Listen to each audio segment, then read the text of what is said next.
So ayan, i-connect na. Ready nito pa sa Bluetooth. Yan ha, yung Sony natin na anong model nito tayo na mayroong 3000 watts. Sony what model? So try natin i-connect sa Bluetooth. So ready na ito.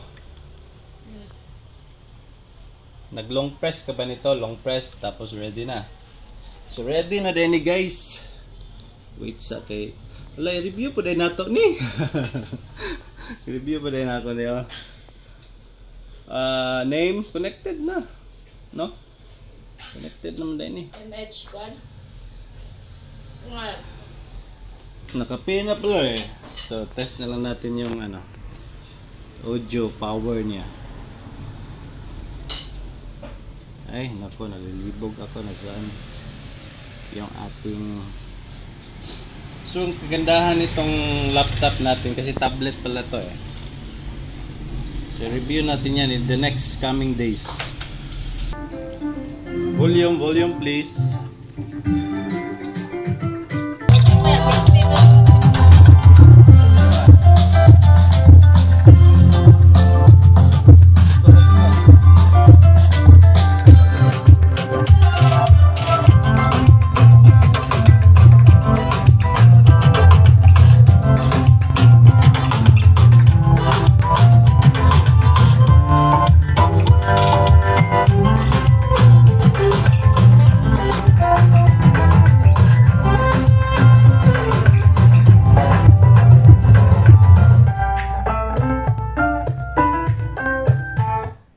So yun yung kanyang sound quality.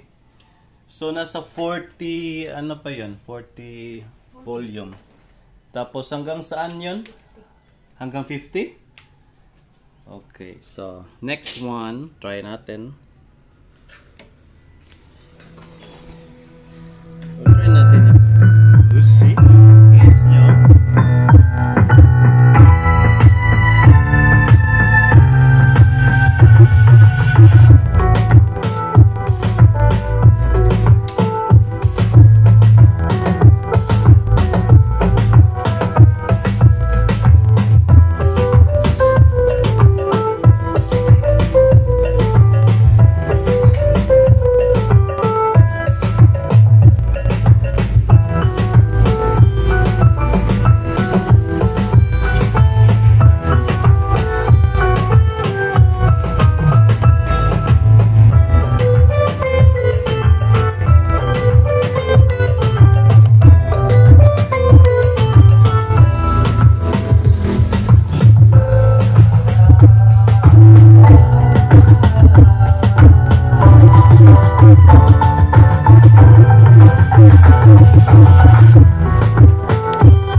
yun nga, yun yung ano, yung quality ng kanyang audio, yan.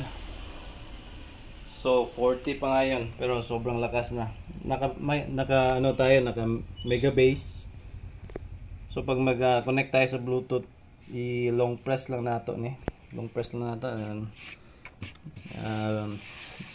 Easy lang, very easy lang yung kanyang ano, yung kanyang mga functions or controls niya. Dito natin makikita yung ano. Iwan ko dito. Hindi naman siguro to touch screen. So ayan guys. Ayan. So bili na kayo nito. 18,000 pesos. 18,000 pesos? 19 pala. Yung watch nito is 3,000. So pwede na kayo mag-concert sa ano, sa diyan sa labas ng bahay niyo. Ayan.